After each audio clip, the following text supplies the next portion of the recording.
Vamos abrir nossas Bíblias no Evangelho segundo escreveu São Marcos, no capítulo 4.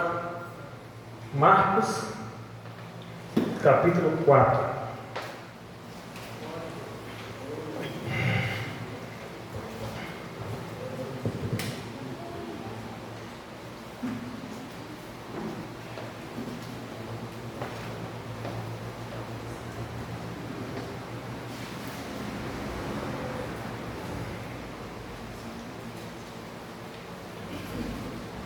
Amém, irmãos? Amém. Leamos. E outra vez começou a ensinar junto do mar, e ajuntou-se a ele uma grande multidão, de sorte que ele entrou e assentou-se no barco sobre o mar, e toda a multidão estava em terra junto do mar. E ensinava-lhes muitas coisas por parábolas, e lhes dizia na sua doutrina: ouve. Eis que saiu o semeador a semear, e aconteceu que, semeando ele, uma parte da semente caiu junto do caminho, e vieram as aves do céu e a comeram, e outra caiu sobre pedras, onde não havia muita terra, e nasceu logo, porque não tinha terra profunda. Mas, saindo o sol, queimou-se, porque não tinha raiz, secou-se. E outra caiu entre espinhos, e crescendo, os espinhos a sufocaram, e não deu fruto. E outra caiu em boa terra, e deu fruto que vingou e cresceu. E um produziu 30, outro 60, e outro 100. E disse-lhes: quem tem ouvidos para ouvir, ouça. E quando se achou só, os que estavam junto dele, com os 12 interrogaram acerca da parábola. E ele lhes disse: a vós vos é dado saber os mistérios do reino de Deus, mas aos que estão de fora, todas essas coisas se dizem por parábolas, para que, vendo, vejam e não percebam, e ouvindo, ouçam e não entendam, para que não se convertam e lhes sejam perdoados os pecados. E disse-lhes: não percebeis esta parábola? Como, pois, entendereis todas as outras parábolas? O que semeia, semeia a palavra, e os que estão junto do caminho são aqueles que a palavra é semeada, mas tendo a eles ouvido, vem logo Satanás e tira a palavra que foi semeada nos seus corações. Da mesma forma, os que recebem a semente sobre pedras, os quais, ouvindo a palavra, logo com prazer a recebem, mas não têm raiz em si mesmos, antes são temporários. Depois, sobrevindo tribulação ou perseguição por causa da palavra, logo se escandalizam. E outros são os que recebem a semente entre espinhos, os quais ouvem a palavra, mas os cuidados deste mundo e os enganos das riquezas e as ambições de outras coisas, entrando, sufocam a palavra e ficam infrutífera. E estes são os que foram semeados em boa terra, todos que ouvem a palavra e a recebem, e dão fruto, uma 30, outra 60 e outra a 100. Vamos orar. Senhor Deus do céu, te dou graça, Deus, por mais uma vez estar aqui diante da tua igreja, com a missão de pregar a tua palavra nesta noite, Senhor. Peço para a tua graça, tua misericórdia esteja no nosso meio, que possamos, meu Deus, que possamos, Deus, ministrar a tua palavra nesta noite, que teu povo possa ouvir, possa compreender a tua santa doutrina, a tua santa escritura, Senhor. Obrigado por tudo, sei com o teu povo, com a tua igreja nessa noite, tudo seja para a glória e para a honra do teu santo nome. Amém. Irmãos, vamos tratar hoje aqui das diferentes reações à palavra de Deus. E eu gosto sempre, quando estou pregando, de voltar um pouco e ver o capítulo seguinte, que cada vez nós temos uma compreensão melhor do que o capítulo que acabei de ler, acaba dando uma base melhor, se usamos um contexto, né? E se nós voltarmos um pouquinho aqui no capítulo 3, no capítulo 3 é relatado que Jesus, logo no início do capítulo 3, é relatado que Jesus ele entra na sinagoga, e se você ler logo no início do versículo 3, fala assim: e outra vez entrou na sinagoga, que a sinagoga era o local onde Jesus tinha costumes de pregar. Como ele sabia que os judeus já tinham a prática de, aos sábados, estar na sinagoga, então Jesus usou muito desses artifícios para poder pregar aos judeus. Ele sabia que era um local que juntava muitos irmãos, devido a ser um dia sagrado para o povo judeu, o povo que guardava a lei. Então Jesus pregou muito nas sinagogas. E nesse dia, Jesus estava pregando na sinagoga dos judeus, e havia ali um homem com a mão mirrada. O texto diz que havia um homem com a mão mirrada. E os judeus, os fariseus e outras pessoas que estavam ali, estavam observando a Jesus para ver se ele ia curar aquele homem naquele dia. Porque no sábado, para o povo judeu, segundo a lei de Moisés, o judeu não podia fazer nada, nenhum tipo de trabalho. Então estava observando Jesus para ver se Jesus iria quebrar a lei, na visão errada que eles tinham. Então, Jesus cura, no verso 3, Jesus pega esse homem, coloca ele no meio da sinagoga e cura aquele homem que estava com aquela mão mirrada há tanto tempo. Ele pergunta ainda: é lícito no sábado fazer bem ou fazer mal? Ele dá aos fariseus que estavam naquele momento testando Jesus. Então, entendo que nesse momento da pregação de Jesus, os judeus, os fariseus daquela época começaram a se levantar contra o ministério de Cristo, começaram a tentar a sua vida, começaram a tentar sobre o seu ensino, sobre a sua doutrina, porque Jesus estava desconstruindo tudo aquilo que os fariseus pregavam de forma errada, interpretava o Antigo Testamento de forma errada para conduzir o povo para os seus próprios deleites, para as suas próprias vontades. Então Jesus, nos 3 anos que ele pregou nas cidades da Judéia, de Jerusalém, daquelas cidades circunvizinhas, ele começa a desconstruir aquela forma errada como os fariseus, como os saduceus pregavam e enganavam o povo naquela época. Isso deixou isso muito irritado, esses homens. Então eles começaram a tentar a Jesus e começaram a se levantar contra o ministério de Jesus. Mais à frente, lá no verso 22, do mesmo capítulo 3, os escribas, começam a falar que Jesus estava possuído por demônios. Eles chegam a falar que Jesus estava expulsando os demônios pelo poder do próprio demônio. Ele expulsa Beelzebul pelo príncipe de Jesus. Eles começam tão absurdo da inveja, da afronta contra o ministério de Cristo, a ponto de falar que Jesus estava endemoniado, que ele usava do próprio inimigo para expulsar os demônios. Tamanha era a perseguição contra o Evangelho de Cristo, contra a pregação do Evangelho. E em um dado momento, irmãos, o texto fala no capítulo 3, que os fariseus, eles tramam de se unir com os herodianos da época para tentar contra a vida de Jesus, para tentar matar Jesus. Jesus, tendo ciência disso, o texto fala que Jesus foge com os seus discípulos ali para não se atentarem pela sua própria vida. Então, irmãos, os fariseus, junto com os saduceus, influenciando a massa, começou a criar uns grupos querendo abafar a pregação de Jesus, começou a querer trancar os locais onde Jesus pregava. Só que quando os inimigos começaram a fechar as portas para Jesus nunca sacralizou um lugar para ele pregar. Tem que pregar no templo, tem que pregar no lugar sagrado. Jesus pregava em praça pública, Jesus pregava na praia, Jesus pregava onde tivesse que pregar, Jesus ia pregar. Quando a gente inicia o capítulo 4, o texto fala que Jesus está na praia. O texto fala, e outra vez começou a ensinar junto do mar. Ele estava num lugar público, num lugar aberto.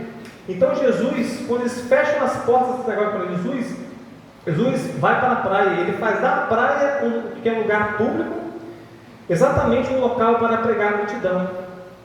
E ele aproveita o momento para flexibilizar os seus métodos. Começa a pregar, ele prega na praia, o texto diz que uma grande multidão o seguia. Então isso quer dizer que a fama de Jesus já estava correndo a toda Jerusalém, toda a Judéia, toda a Galileia, e isso estava criando um grande alvoroço no meio dos líderes daquela época. Então, para a gente entender. No início do capítulo 4 ele fala que então a praia tornou-se o templo de Jesus e o barco ele fez seu culto. O texto fala que ele se afastou da praia, que era tanta gente ali, era tanta gente querendo ouvir Jesus, que ele se afastou da praia, se colocou sobre um barco e pregava para a multidão, devido a tanta gente que ouvia ele. Pois bem, no verso 11, irmãos, e no verso 12, em virtude, irmão, dessa rejeição desses fariseus, dos saduceus, de alguns judeus, algumas pessoas que estavam ali, devido a essa rejeição deliberada desses religiosos, Ao seu ensino e às suas obras. O texto do verso 11 fala assim, ó, que a vós, ele falando dos seus discípulos, vocês é dado saber os mistérios do reino de Deus, mas os que estão de fora, está falando dos fariseus, dos saduceus, daqueles que estavam desprezando a sua mensagem, ouviam a palavra de Jesus, só que estavam desprezando no seu coração. A estes, eles falavam parábolas, para que eles não entendam e não se arrependam dos seus pecados. Por quê? Jesus pregava com eles, pregava dia e noite, pregava a palavra dia e noite. Jesus fazia a sua obra, eles estavam desprezando a palavra de Deus. Então Jesus começa a aplicar juízo na vida deles. Vocês não querem, vocês estão duros de coração, eu vou endurecer mais ainda vocês. Porque só aquele, irmãos, que acolhe com sinceridade a palavra de Deus, que é aberto e é revelado os mistérios do Evangelho. Aquele que está com o coração, humildade, quebrantado de coração, que Deus vai fazer uma obra no seu coração e vai abrir o seu coração para entender os mistérios. Irmãos, e o mistério aqui que eu quero dizer, mistério é aquilo que a gente não consegue entender pelo nosso próprio raciocínio. Se Deus não iluminar nossa mente, nossos olhos, nosso coração, nós nunca vamos entender. Se Deus não abrir as cortinas da nossa alma e nos dar entendimento, não tem capacidade intelectual humana nenhuma que vai conseguir entender. Pensa comigo uma coisa: como que um homem desce do céu, passa 3 anos nessa terra, morre na cruz do Calvário, o texto fala que ele ficou agonizando por volta de 4 a 5 horas na cruz, pode salvar a humanidade inteira? Como se entende isso intelectualmente? Como é que se coloca isso no livro? Não tem como. É só pela fé, é só para a gente abrir os corações, entender os mistérios. Esse mistério só entende pela fé, então você não compreende. Se você tentar colocar dentro da sua caixinha, da sua mente, não teremos como. Só nós abrir nosso coração e através da fé, Deus trabalhar na nossa vida, que vamos entender. Então, é uma questão espiritual. Esse mistério é uma questão espiritual. Aqueles que têm um coração aberto, que sedentos de ouvir a voz de Deus, esses os mistérios do reino são revelados. Aqueles que se opõem, se opõem deliberadamente por vontade própria, nesse texto, nesse contexto, Jesus conta para eles uma parábola para que eles não entendam. Eles escutam, mas eles não percebem. Eles continuam rendidos à incredulidade e dessa maneira eles não são salvos. Lembra, irmãos, de Faraó, quando Moisés foi até Faraó e pediu para libertar o seu povo? O texto fala que Faraó endureceu o seu coração. O que o texto continua falando? Que Deus endureceu mais ainda o seu coração. Toda vez que Faraó negava a saída do povo, Deus endurecia mais o coração, mais juízo sobre a economia. Toda vez que ele negava a graça, que ele não entendia que era um homem de Deus enviado na sua frente, Deus endurecia mais ainda o seu coração, porque ele não estava dando crédito à palavra de Deus. Então Deus endureceu mais ainda o seu coração. Note, irmão, também que no verso 13, Jesus fala assim, faz uma afirmação para os seus discípulos, ó. Aí os discípulos perguntam a ele sobre aquelas parábolas que eles não tinham compreendido também. Jesus fala no verso 13: como, pois, vocês estão entendendo essa parábola? Vocês que andam tanto tempo comigo, vocês não entendem essa parábola? Se vocês não entendem essa parábola do semeador, como vocês vão entender as demais? Porque se vocês pegarem o restante do capítulo 4, Jesus conta mais umas 4 parábolas aqui. Então essa primeira palavra do semeador, ela é a chave hermenêutica. Ela é a parábola que abre a mente para eles entender, vamos falar assim, o ABC do Evangelho, como que a palavra é pregada e como que cresce. Só para vocês não entenderem. Continuando. Então, dito isso, irmãos,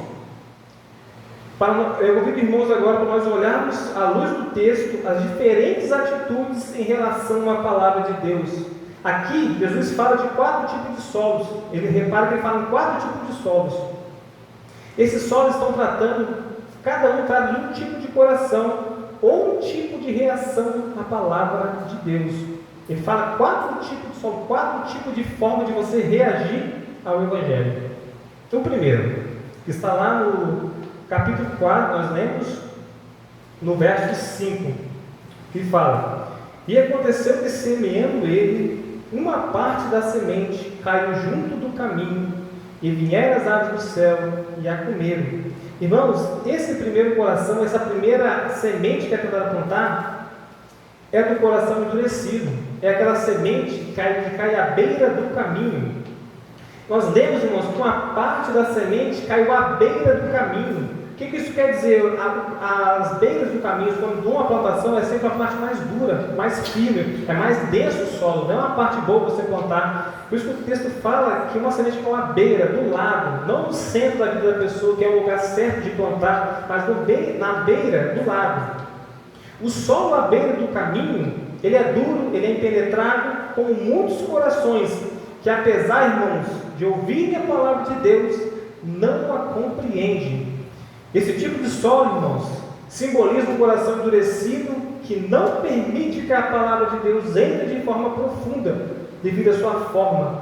A palavra não penetra. E assim como as aves vêm e roubam a semente, como é dito no texto, as aves do céu vêm e a comem. Como ela não tem profundidade, aqui Satanás rouba a palavra do seu coração, devido a tão raso que ele é, não tem profundidade. As pessoas com esse tipo de coração podem até ouvir, mas não entendem, não têm a capacidade de ouvir. A palavra não penetra, e assim como as aves vêm e roubam a semente, Satanás arrebata a semente dos corações endurecidos, antes que ela tenha feito qualquer efeito. Antes de germinar aquela semente, é tão raso, é tão duro, é tão presa pelo pecado, pelo mundo, pelos prazeres do mundo, que não tem capacidade da semente entrar. E o coração endurecido está cheio de, irmãos, de influências externas. É isso que faz ele ficar tão duro, tão cheio, tão acimentado, distrações do mundo que impedem a palavra ser entendida. A pessoa está tão ocupada com as coisas do mundo, com as suas próprias ideias e pensamentos, que a mensagem do Evangelho não encontra espaço. A palavra de Deus, então, é deixada de lado, é deixada à beira do caminho. E essa falta de compreensão resulta em um coração insensível e impenetrável, devido à sua forma, devido a como é tratada, como ela trata o Evangelho, como ela se porta diante do mundo. Esse é a primeira coração que Cristo fala, um coração endurecido. O segundo, irmão, é um coração superficial, que está no verso 5. Vamos ler com os irmãos. Verso 5. E outra caiu sobre pedras, onde não havia muita terra, e nasceu logo, porque não tinha terra profunda. Não tinha terra profunda, era superficial. Irmãos, nós vemos que a angústia e a perseguição surgem para todos nós. Então, aqueles irmãos que não têm uma profundidade em Cristo, uma profundidade em Deus, qualquer ventozinho ele vai derrubar aquele irmão, porque ele não tem profundidade, não está enraizado em Cristo. Quando Paulo escreve a Timóteo, no capítulo 3, ele fala: todos que querem viver piedosamente em Cristo serão perseguidos. Serão perseguidos. Se a vida de alguém está isenta de perseguições, é preciso refletir: será que está realmente vivendo de acordo com uma fé genuína? Não tem fundamentos, não tem base. Por isso que o texto fala que não havia muita terra e nasceu logo, porque não tinha terra profunda. Então, irmãos, quando esse texto, o verso 5, quando fala que caiu sobre pedras, onde não havia muita terra e nasceu logo, porque não tinha terra profunda, vemos que essa parte da semente havia pouca terra. Esse solo representa o coração superficial, que reage à palavra de Deus com entusiasmo, mas sem profundidade. Já viu, irmãos, aquelas pessoas que você prega o Evangelho, a pessoa fica animada, fica entusiasmada, no mesmo momento levanta a mão, quer se converter, quer participar da igreja, e vem para os cultos e limpa a igreja, e ajuda e faz aquilo. A pessoa está 100% com Deus, mas com 30, 40 dias ela está desanimada. A primeira balançada que ela dá, ela perde seu emprego, uma briga que ela tem em casa, a primeira coisa que balança ela já começa a esmorecer, porque ela não está fundamentada na palavra de Deus. A terra dela é rasa, ela não tem profundidade, ela não consegue crescer, porque por baixo dela tem pedras. Então a semente não consegue criar nela profundidade. Ela até se anima rápido, até floresce rápido, mas não tem profundidade. Ela logo recebe a palavra com alegria, mas ela não tem raiz em si mesmo. Então, quando vem a tribulação, quando vem a perseguição, quando o mundo se levanta contra ela, contra a palavra de Deus, ela se escandaliza, ela desiste, porque ela não tem profundidade. Então, a palavra que ela é plantada nas pessoas que não têm profundidade, não crescem em Cristo, ela não vai conseguir subsistir, ela vai secar, ela vai murchar, porque ela não tem base para aguentar. Então, irmãos, o coração superficial, ele toma decisões rápidas, pode até ser rápido, pode ter reflexão, ele não para pensar que ele teria que abrir mão do mundo, teria que abrir mão das suas vontades, dos seus prazeres, de uma folga, de um dia na praia com os amigos. Ele não faz esses pensamentos, ele reage rápido, eu quero isso, mas depois ele vê o peso, ele sente a dificuldade, ele começa a ver que não é fácil, que você tem que carregar sua cruz, porque ele começa a entender que o caminho não é fácil, então ele desanima, ele não tem profundidade, ele reage rápido, mas ele morre muito rápido também, devido à sua superficialidade. E com o solo rochoso, a fé dessa pessoa não consegue se aprofundar, não consegue mais, porque tem rocha por baixo dela, ela está tampada com outras coisas, e quando surgem dificuldades, ela rapidamente abandona o Evangelho. Esse é o segundo coração. O terceiro, irmãos, é o coração dividido, é a semente que caiu entre espinhos, que está no verso 7. E outra caiu entre espinhos, e crescendo os espinhos, o texto diz que a sufocaram e não deu fruto. Irmãos, este coração ouve a palavra, mas ele é sufocado pelos cuidados do mundo. A semente começa a crescer dentro da pessoa, só que ela não tem espaço. As preocupações com riquezas, prazeres, sucesso, o mundo começa a sufocar a palavra, começa a sufocar, então ela fica dividida entre fazer a escolha pelo Evangelho, por Cristo, por a vida eterna, e curtir esse mundo, os prazeres, as riquezas, o sucesso, e fica essa divisão sufoca o Evangelho, porque o Evangelho ele não vai dividir espaço com ninguém, ele não vai dividir espaço com o mundo, ou é Cristo ou não é nada, ou é Deus ou é nada, não tem como. O texto mesmo, quando Jesus fala, quando eles se levantam contra ele, que ele fala que estava expulsando os demônios pelo poder de Deus, ele fala assim, como que pode isso? Como que um reino dividido contra si mesmo vai subsistir? É o mesmo sentido. Como que o Evangelho vai crescer se está dividido com os prazeres desse mundo? Então não tem cabimento. Então o texto fala que o coração está cheio de espinhos, cheio de coisas do mundo. Então esses espinhos sufocam a palavra de Deus e mata a palavra de Deus e mata essa pessoa espiritualmente. Muitos hoje estão imersos nas preocupações diárias, nas buscas por mais riquezas, sucesso e prazer, que acabam negligenciando a palavra de Deus. E quando isso acontece, o Evangelho perde espaço e não produz frutos na vida da pessoa. Ele é sufocado, ele é morto, ele é matado devido à atenção que a pessoa não dá. Ela não se entrega de coração, não tem espaço na vida dela para o Evangelho. Ela tem que escolher entre os desejos delas humanos e viver para Cristo. Ela não consegue escolher, então acaba morrendo. Este solo simboliza o coração que é dividido, onde a palavra é recebida, mas outras preocupações, como os cuidados do mundo e a fascinação, ela fica fascinada com esse mundo colorido, com esse mundo cheio de belezas, sufoca o crescimento da palavra. A pessoa ouve a palavra, mas as distrações, os desejos mundanos a impedem de frutificar. Esse coração, irmãos, é como uma planta que começa a crescer, mas não tem espaço suficiente para se desenvolver, é apertado, não tem espaço para ela. Ela tem que escolher entre o mundo e Cristo, e acaba sufocando a palavra de Deus. Ela tenta servir a Deus e ao mesmo tempo ao mundo, vivendo um constante conflito entre as duas coisas. No final, a palavra não tem espaço para produzir frutos, porque o amor pelo mundo a sufoca, o mundo mata a pessoa, o pecado cega a pessoa de tal forma que a destrói e a palavra é sufocada. Esse é o terceiro exemplo que Cristo dá. No quarto exemplo, irmãos, o texto diz que é um coração que é receptivo, que Cristo fala que é a boa terra. No capítulo 8, fala que outra caiu em boa terra e deu fruto, que vingou e cresceu, e produziu 30, outro 60 e outro 100. O coração frutífero, então, é aquele que ouve, recebe a palavra e pratica a palavra de Deus. E Jesus diz, irmãos, que é um solo bom, que é um solo muito bom, pois a palavra cai em um terreno preparado, onde as raízes podem crescer e a planta pode produzir. No verso 8, vemos que o fruto que nasce desse solo varia em proporção. O texto fala que ele cresce e produz 30, outros 60 e outros 100. Por que ele faz essa variação?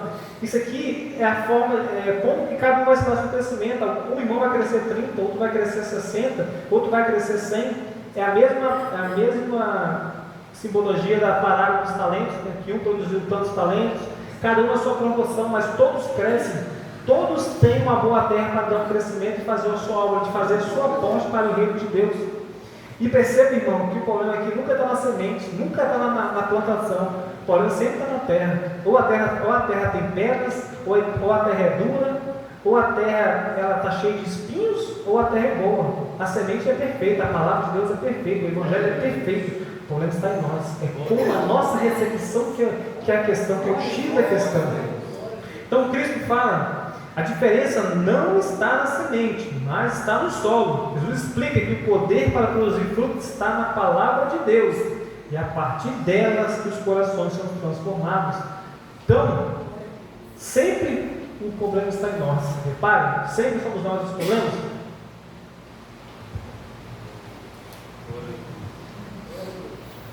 Esse solo, então, irmão, representa um coração que é receptivo, que recebe, que ouve a palavra de Deus, entende e coloca em prática. É o coração que recebe e germina e dá frutos. Se essa pessoa mentia, ela não mente mais. Se ela roubava, ela não rouba mais. Se ela dava calote no mercado, ela não faz isso mais. Ela muda de vida, ela transforma, ela tem fruta, gera frutos. A pessoa olha para ela e fala, mas aquele homem era um cachaceiro, era um bandido, agora não é mais, olha só, ele está cuidando da sua família, ele mudou, ele está trabalhando agora. Olha os frutos dessa pessoa, ele dá fruto, ele floresce, porque o seu coração é uma boa terra, recebeu e frutificou e produziu para a vida eterna, e produziu frutos para essa terra e para a terra vindoura. E esse coração é aquele que, ao ouvir a palavra, ele recebe com sinceridade e permite que ela transforme a sua vida. A pessoa que tem um coração assim está disposta, irmão, a mudar, a se arrepender, a viver de acordo com os princípios do Evangelho. E esse é o tipo de coração que gera frutos de arrependimento, transformação e fidelidade a Deus. Esse é o coração que temos que ter diante de Deus, um coração propenso a mudar, um coração humilde, um coração que Deus olha e fala assim, aquele homem ali precisa, ele tem um coração que vai mesmo com as suas falhas, com os seus erros, com as suas dificuldades, mas o coração transforma, é aberto, o coração tem humildade em si mesmo. Então, irmãos, resumindo tudo que eu falei agora, Jesus,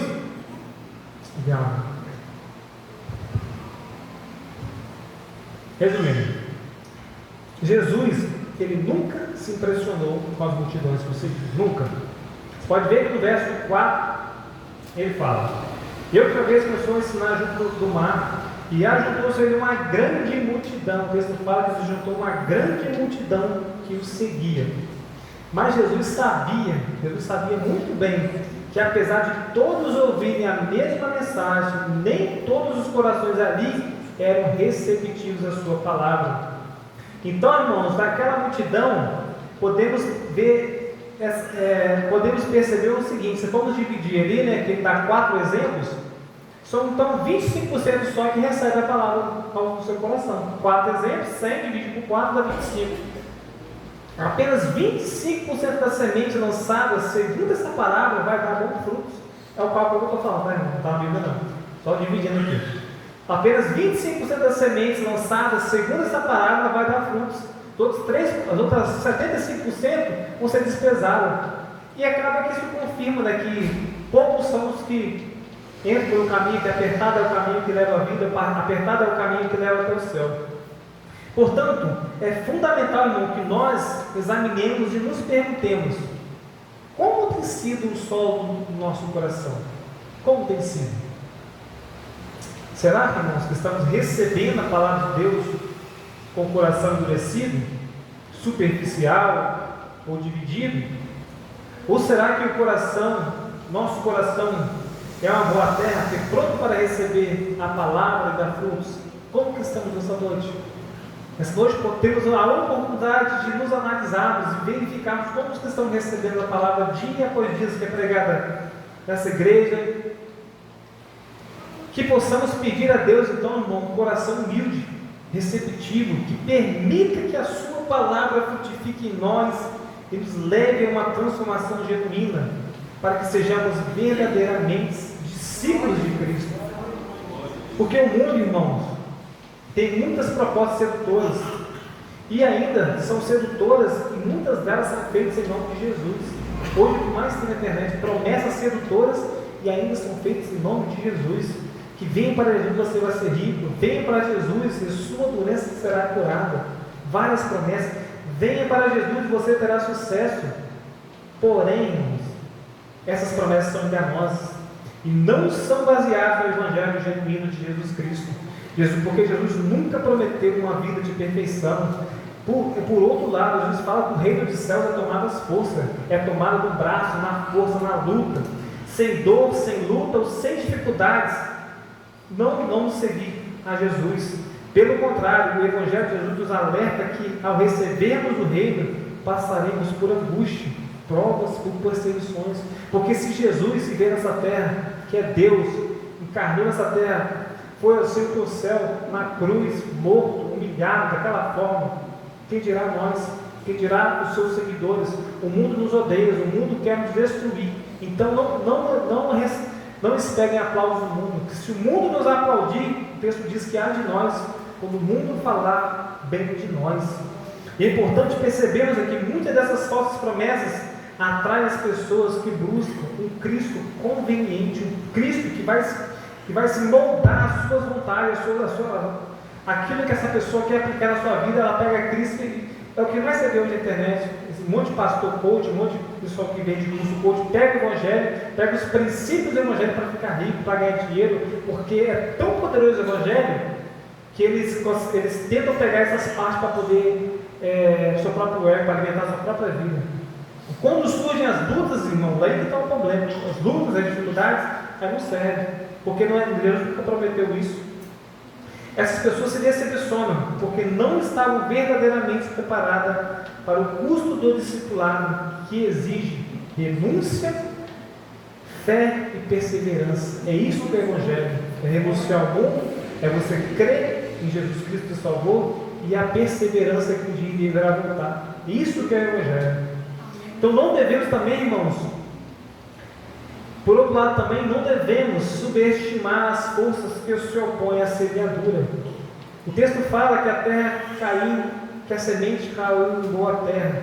Não devemos subestimar as forças que se opõem à semeadura, que se opõem contra o crescimento do Evangelho na vida da pessoa, que é o diabo, o mundo e o pior de todas, a nossa própria natureza pecaminosa, que estão constantemente tentando tirar a nossa atenção da palavra de Deus.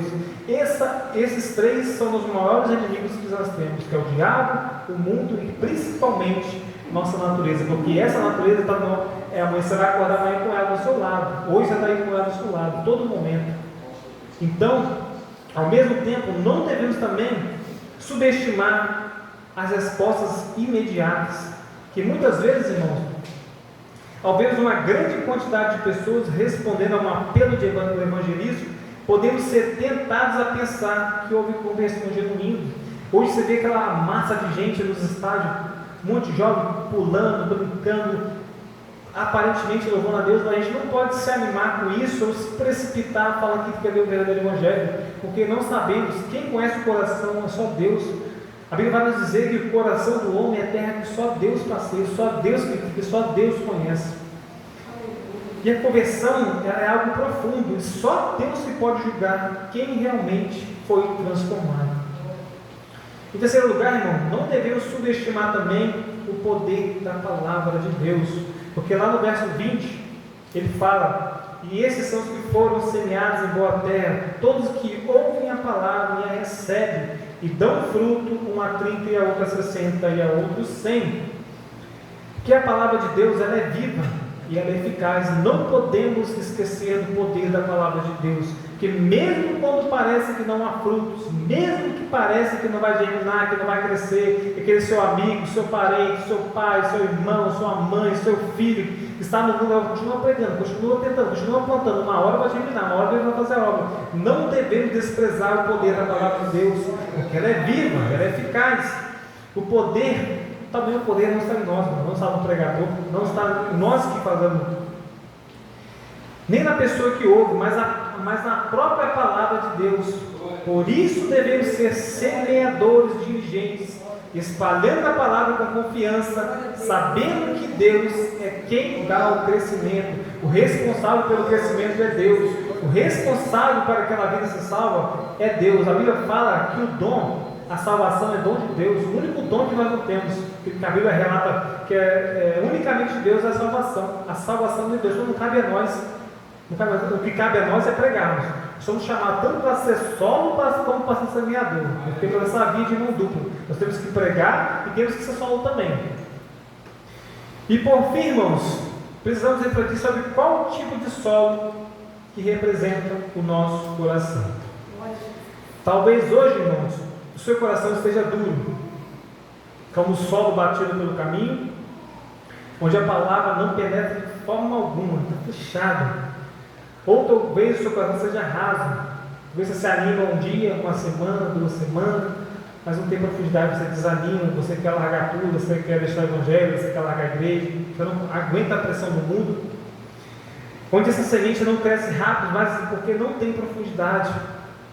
Ou quem sabe, o seu coração está tão cheio de preocupações, está tão cheio de desejos deste mundo, que é sufocado. Você está tão cheio. Você tem que vencer, você tem que ganhar dinheiro, você tem que pagar as contas, você tem que fazer faculdade, você tem que ganhar, você tem que lutar contra esse mundo. Esquece o Evangelho. Tudo isso sufoca e mata o Evangelho. Cada dia vai matando, vai drenando a energia, e você vai morrendo juntamente com ele. Mas, se o seu coração nessa noite está preparado para receber a palavra de Deus, então, irmãos, ele vai produzir frutos em você. Vai produzir frutos em você. E lembre-se, a quantidade de frutos não é o mais importante. O importante é que você está crescendo, você está germinando. O importante é que você está caminhando para o céu. Isso é o importante. O importante é que você está no caminho. E está à disposição de permitir que Deus trabalhe na sua vida. Irmãos, nós somos chamados, como já falei, não para ser apenas solo, mas também sermos semeadores da palavra de Deus. E mesmo quando o solo parecer duro, lembre-se disso, devemos semear, regando com as nossas lágrimas e confiança, de que no tempo certo, irmãos, veremos os frutos para a glória de Deus. Porque quem faz a obra é Deus, quem faz a obra é Deus. O que temos que fazer é estar no caminho, o que temos que fazer é ser semeadores, obedientes, entendendo aquilo que somos chamados. Amém, irmãos? Esta é a palavra que eu tenho pela misericórdia de Deus. Senhor, Senhor céu, te dou graça, Deus, por mais que estamos aqui na tua presença. Obrigado pela tua palavra, obrigado nessa noite, pela tua graça, pela tua misericórdia. Que possamos, Deus, entender mais e mais as tuas palavras, que possamos ter o nosso coração aberto a ti, Senhor, que possamos crescer a cada dia, até aquele grande dia, a consumação de todas as coisas, Deus, que possamos estar ligados em ti e não deixarmos que esse mundo nos engane, nos sufoque, nos feche nossos olhos para esse mundo, a ponto de sufocar a nossa vida espiritual, Senhor. Abençoa o teu povo, a tua igreja, seja com todos nós. Assim oro em nome de Jesus Cristo. Amém.